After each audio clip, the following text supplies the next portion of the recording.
Water is the lifeblood of a city, and the heart of Sydney is undoubtedly Warragamba Dam.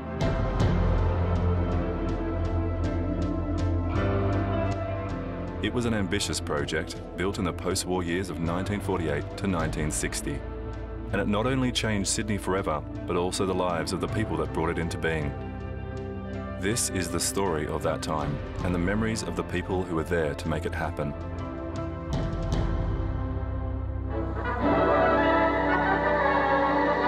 Sydney is a vast commercial and industrial metropolis supporting more than 2 million people. Every morning they pour into the city, by ferry, by car, and by a seemingly endless convoy of buses. Sydney in the 1940s was growing to a city of nearly 2 million people, and buffeted by the war and the Great Depression, it was now facing another crisis: water. 5 years before the Second World War, a great drought set in, more intense than any before in the white man's history. The sky is empty, and the rains do not come. When I joined the Water Board, it was just after we'd had that famous 35 to 42 drought. And that drought panicked Sydney because they nearly ran out of water. For 8 long years it lasted. The levels of the stored water dropped low, perilously low. A new source had to be brought under tribute. Wasn't long after the Depression, and we come to Warragamba in 42, and we've been here ever since, so we mainly lived in Warragamba. Everybody sort of come here with nothing, and they were here to get a quid. We was all waiting on the barracks to be built over at the job site, and the families were waiting on 600 houses to be built. But down behind Dick Adams's shop, families lived there. They lived in old bark humpties, old tin sheds, anything they could get a bit of comfort out of.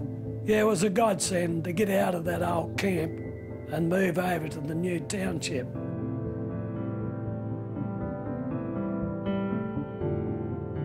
This is a typical street in the Warragamba township. Cottages erected by the Water Board are available at nominal rentals, and they're cottages that home-hungry workers in the city might well envy. Even in Arcadia, there's a lawnmower, and of course, the Victory Garden.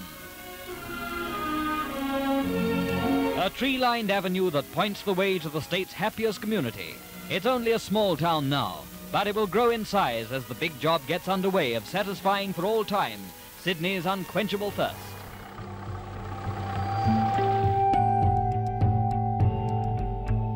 It's easy to forget how much planning went into this project. There's the finance, the logistics, the engineering, and on top of that, the Water Board built a township with a school, picture theatre, fire brigade and ambulance service. Then there was the clearing of the valley to the high water mark and the removal of townships in the Burragorang Valley. All of this had to be done well before construction began on the dam. We surveyed every creek and every nook and cranny right up this river, right up through Urandry, right up through that way. We'd go up every day, but we'd had a little boat and we'd go up as far as we could by boat, and then we'd walk so far and then all this sort of stuff. And go up all the creeks, and the geologists would map all the rock formations, and it's a very good catchment. It doesn't seem so long ago when we were given the plans and drilled deep into the earth to find what lay beneath the riverbed, when we checked and rechecked to make sure the rock would stand the weight of the dam.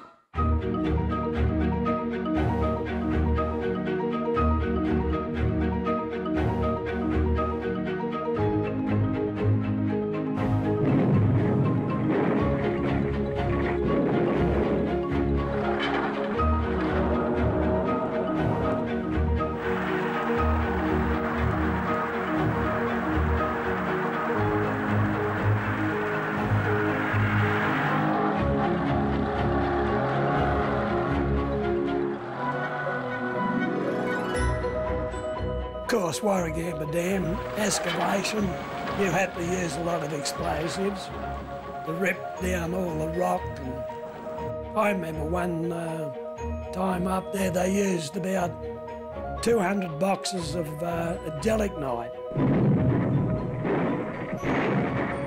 Every shift, they'd be blowing down the west bank, the east bank, be blowing down there. The river was always there to be excavated and blown up, you know. You couldn't breed birds up there because the birds had laid the eggs, but they'd never hatch out because the vibration would go through the eggs and that, and you could never get them to hatch.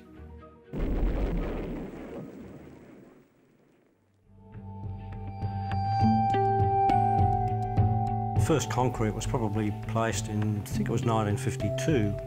At that stage there was a build-up in the number of workmen required, and at that stage we were getting a lot of immigrants coming in from Europe. So we would have quite a variety of nationalities that were employed as labourers on the dam. Yeah, I reckon at least about 35 nationalities, probably more.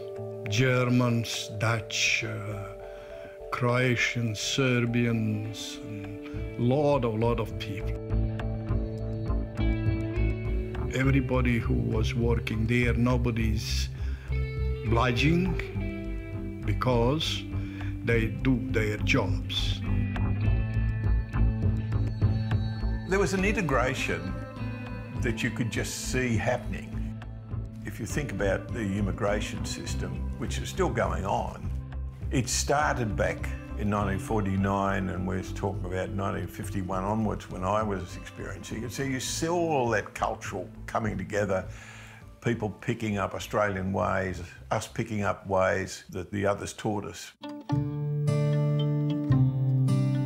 I used to work up in the shop and some would come in and they mostly wanted the billy can and mugs and all this, and they'd do this and we'd say, yeah, a mug, and we'd show them the mug. Yeah, they'd be so excited, you know, when you could understand what they wanted. And they were so grateful for anything you done for them. I lived at Peakhurst then. It was all just the old Australian way. But then you went into this milieu at Warragamba with all this different culture. And the men used to, lunchtime and things, they used to gather around with them and the men would teach them English and they'd make up some words for in the foreign language, whatever they were to the men, so they could learn a bit of it and speak to one another.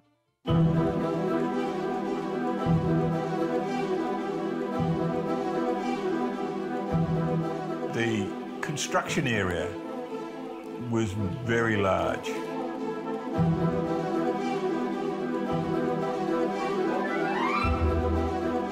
All you see now there is a piece of concrete across a gorge. But we used to have to go down into the gorge, downstream, to pay the people in the pumping station downstream, and then we'd come up and we'd pay people at the hydro scheme that was being built, and you'd start climbing all over the dam, and then you'd go over to the water treatment plant, and you'd go over to the mixing plant and the freezing plant where they froze the water so that they could reduce the quick drying of the cement. There were just people everywhere in this big site. You can't see it now. You just see the concrete.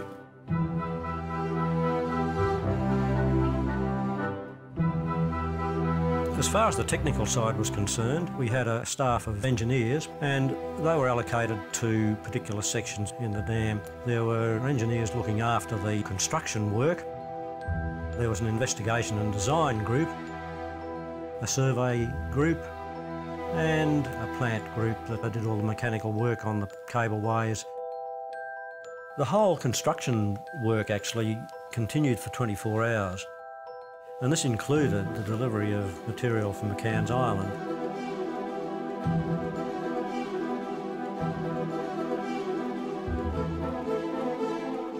You can imagine 6-inch aggregate emptied onto a pile from a height of maybe 30 feet or something, made quite a clatter. And that was the sort of thing that you got used to. About every 30 seconds or so, there'd be a clatter, rang, bang, rattle, rattle, rattle. 170 tons of sand and gravel riding a cable that strode across the valleys on steel legs to the dam. The aerial ropeway was an impressive feat, a 21-kilometre long system that transported aggregate all the way from McCann's Island on the Nepean River. Another major challenge was the temperature of the concrete. When this much concrete cures, it produces a huge amount of heat. So to prevent cracking as it cooled, the concrete was mixed with ice from the on-site ice mixing plant and cooled with pipes placed throughout the dam. As Warragamba Dam rose, the town of Warragamba buzzed with life as families became a community. My wife was a country girl and she found living at Warragamba was entirely to her liking. A trip round to the shops had probably involved quite a few cups of tea on the way. And there was always a friend somewhere that you could get to in a short stroll. We had a medical centre up the corner of the road. If you had some kind of a little ailment, you could go up to the medical centre at Warragamba, and there were 2 doctors there. And we used to call them the blind doctor or the deaf doctor, because one of them had a hearing aid and he couldn't hear you when you were speaking to him, and the other guy had spectacles on that had a band-aid across them, or a elastoplast or something, because he had broken them. There is a hall where we're dancing, you know, girls and boys and, you know, even old and young, and that was also good, you know, when you don't work, you know. Friday, Saturday, maybe Sunday, and people know everybody. Everybody there knows virtually everybody, you know what I mean? And that was, in my opinion, very, very good things. One of the things that surprised me about Warragamba Dam was the kind of class consciousness of it. The officers and the workers. An illustration of this would be in the wet canteen, I think it was called. A big area where we went after work, the boys used to go there for a beer. And they had a partition which cut off about 1/3 of the place. And that was for the officers. And the workers and the men, they used to call them, with the other side there. Down at the old canteen, like the boozer, when you get down there, you go down there on Saturday afternoon, and it'd be all different atmosphere. And they had the billiard room, and they used to play 2 up the billiard room, and all this, they play poker, and there were some characters there, like, you know, there was blokes here hiding from the law and all that sort of stuff, and they'd be sneaking in and out of the place. Jacob Singh worked in the tunnels at Warragamba, and he was a big, strong fella, and he was a wrestler of the best. Jacob Singh used to eat 1/2 pound of butter pretty well every day. And we say, what do you do it for? You'll kill yourself. He said, no. When I get into the ring, he said, I sweat that much. And he said, they can't grab hold of me. But there were so many of them, like, you know, you could talk forever about them, different blokes, you know, you could go on forever. In my era, there's not many of them left, they're all gone, dead. All your mates that you used to associate with all the time are gone. Blokes that you go and have a beer with and go fishing with and all that sort of stuff, all gone. Yeah. And a lot of them died too young too, like real young.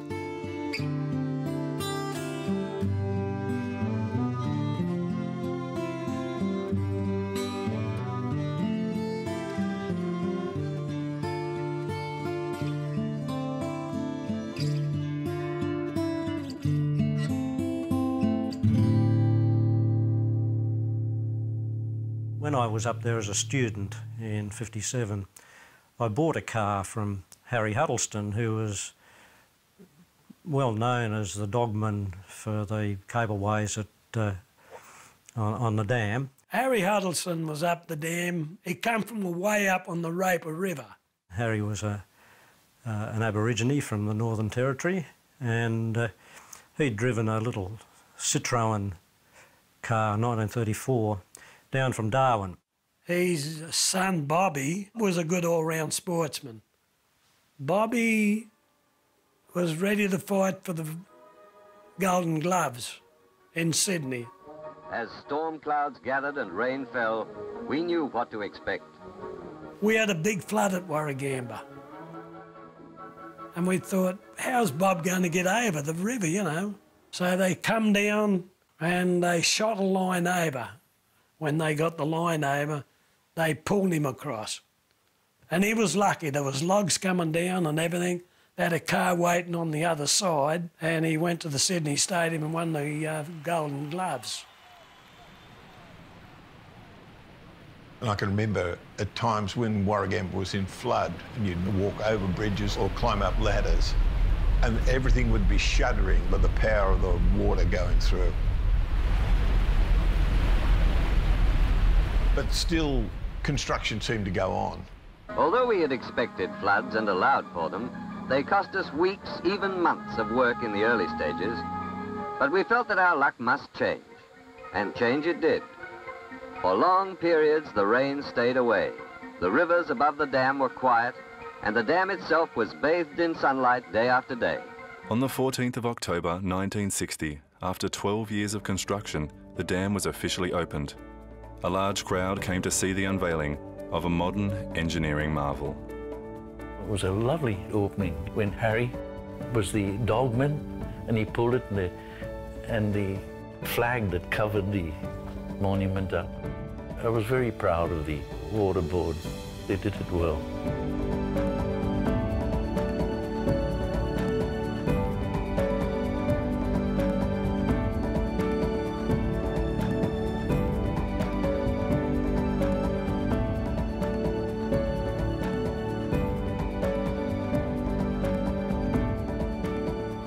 Within 12 months, at the end of 1961, Warragamba Dam had the largest flood, certainly since the history of the dam's been completed.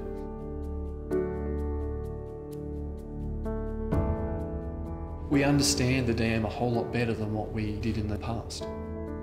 Since 1998, in many respects, Warragamba Dam has been under a constant state of upgrades.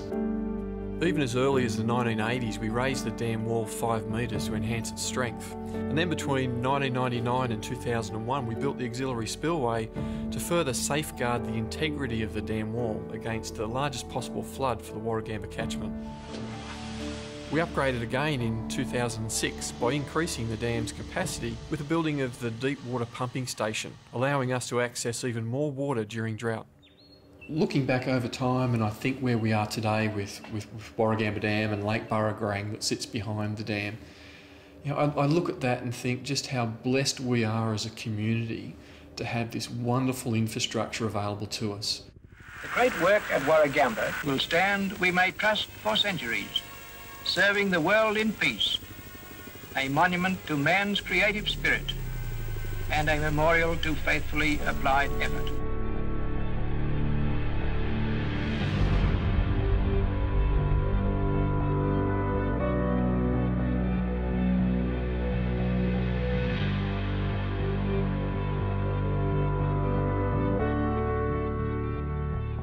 They were good times at Warragamba. Yeah. Yeah, I do think back on it. And, you know, you often wonder how you would have started off if you'd been in a little flat at Bondi. It would not have been the same.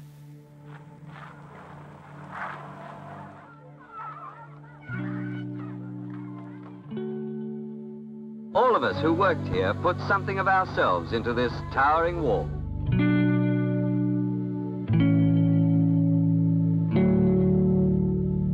I went to Warragamba in 1948 and put in 14 years there and enjoyed them. Met a lot of people. I'm very satisfied with the work that I did at Warragamba. I worked through a period which was probably the most satisfying period for an engineer that there has been.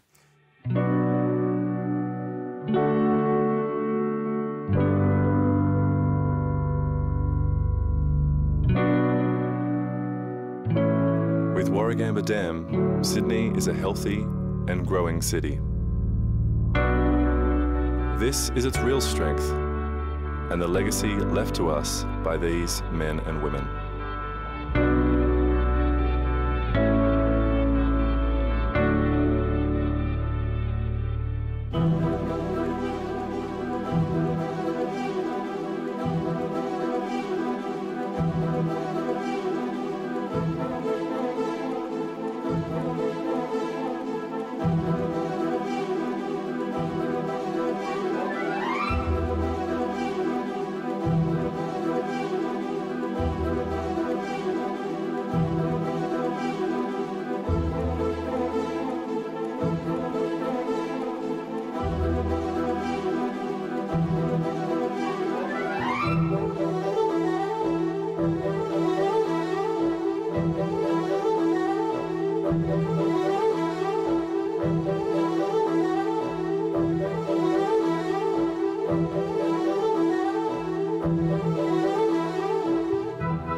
When I look at Warragamba Dam, I look at that huge amount of water that's sitting behind it, and I look at the amount of concrete that's holding that up. I think that for me is fascinating.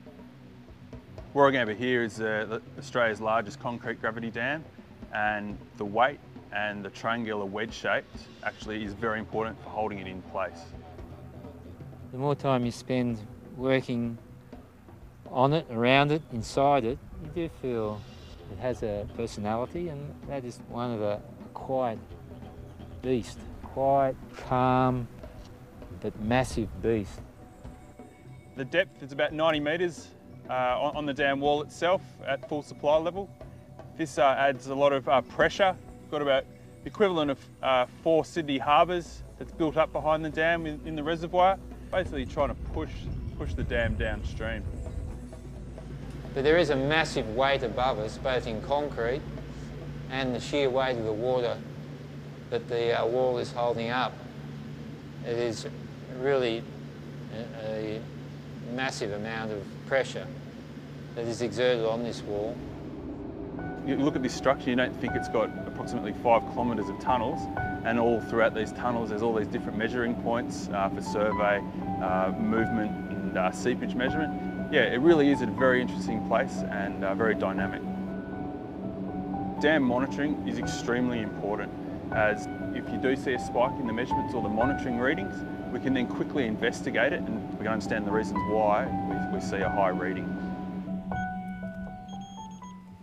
Well, it measures to 0.6 of a mil, plus or minus 1 part per million, which is 1 millimetres per kilometre. So over this distance down to the crest, it's about accurate to about a millimetre. The dam wall moves back and forwards. It doesn't appear to be moving at all, but with our precise measuring systems, we can detect that small movement. So something which seems almost no movement at all to the average general public is quite a significant movement to us.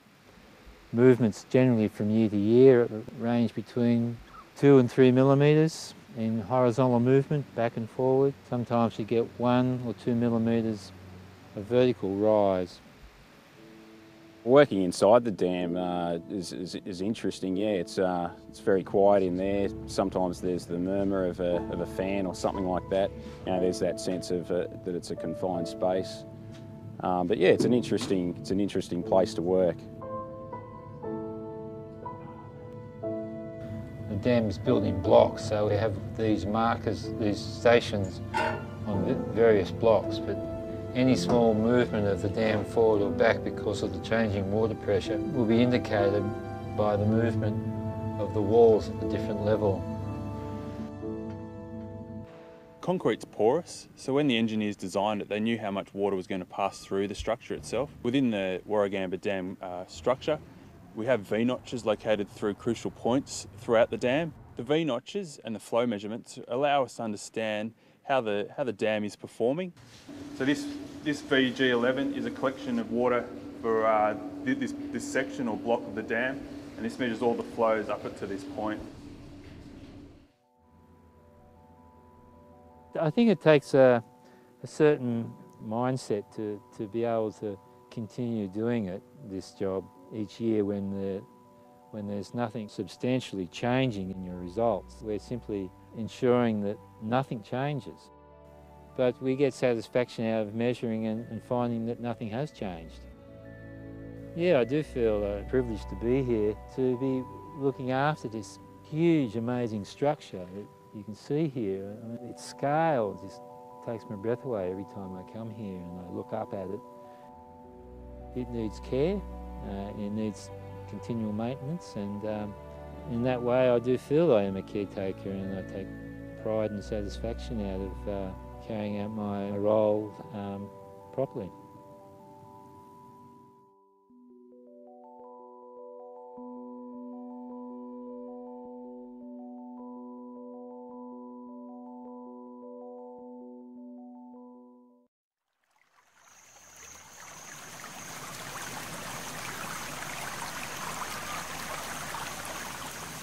Warragamba Dam is managed entirely as a water supply dam. During floods, the gates work automatically. The gates open and close based on water levels in the lake, a process called the H14 protocol. After heavy rainfall, when the lake rises above full supply level, the gates open in sequence, starting with the drum gate, then followed by the radial gates, which open in stages.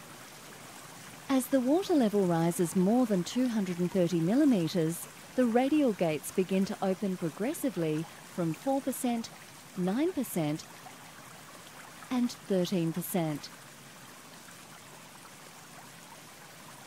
From this point, the outside two gates, 1 and 5, open first, followed by the inner two gates, 2 and 4, which open progressively from 27% until all gates are 100% open.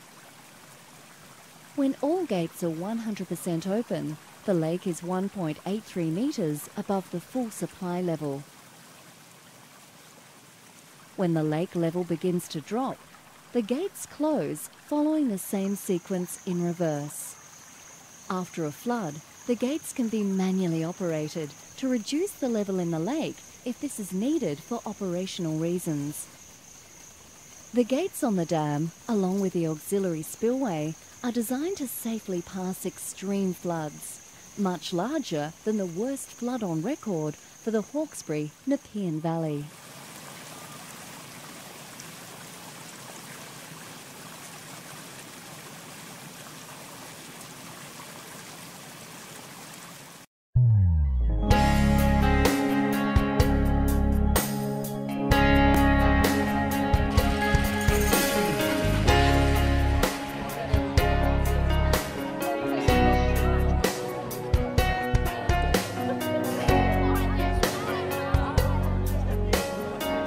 Today we gather to commemorate 50 years of fine service to Sydney and nearby areas of the magnificent structure which is so close to where we are today, Warragamba Dam. It is great to see so many of you here to be part of this historic occasion.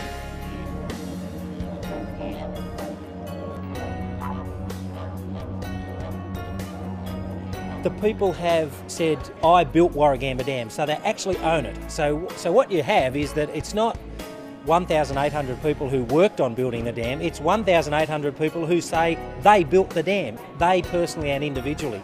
So being able to roll that up with the 50th anniversary has meant that they've all been able to demonstrate their ownership and their love for the work that they had there and the friendships and the relationships and so on that they established while they were working on it.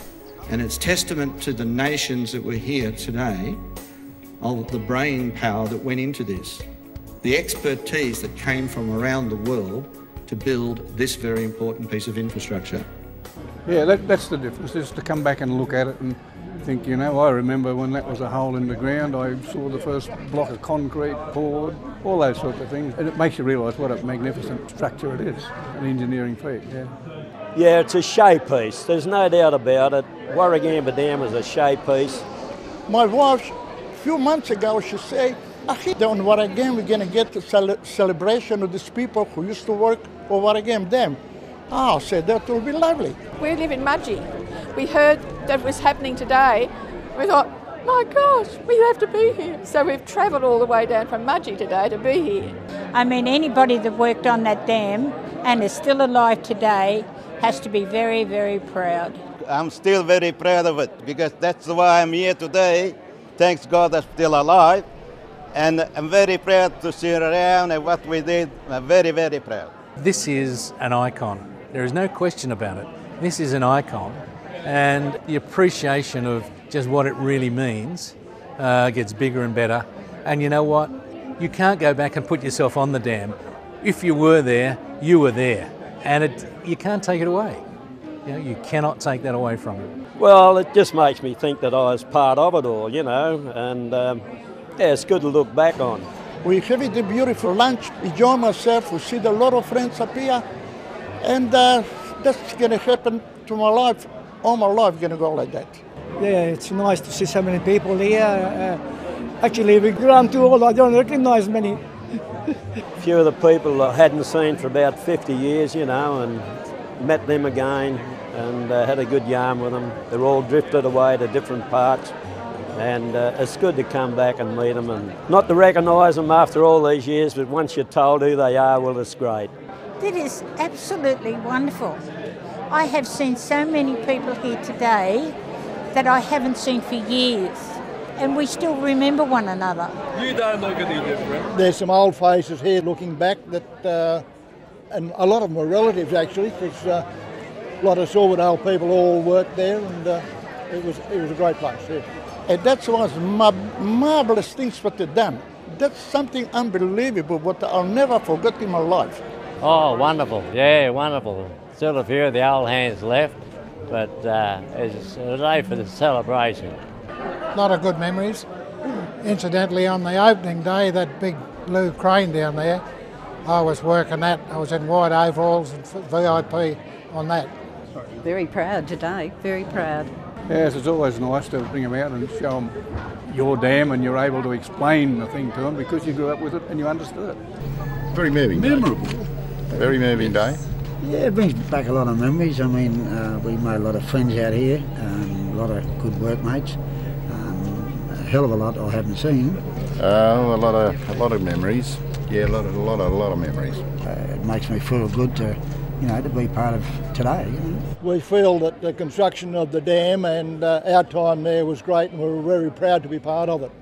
This was the one most happiest day. I really enjoyed the day, nice speeches, and I felt $1 million worth of man. And also what makes me sad, when you mentioned those people who died, and really I cried right through the speeches and this, because it touches my heart, really touches my heart. We pay tribute to these people which died here, 14 of them, what I remember now. And that's very nice, and they do a very good job.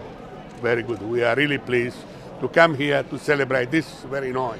Talking to the people who were here for the memorial with where we honoured the workers who were unfortunately killed on the dam, it's brought a sense of closure and completeness to those people. So being able to provide that for the workers and their families has been absolutely unbelievable today. 'Cause we are one, but we are many, and from all the lands on earth we come, we share a dream and sing with one voice. I am, you are, we are Australian. I am, you are, we are Australian.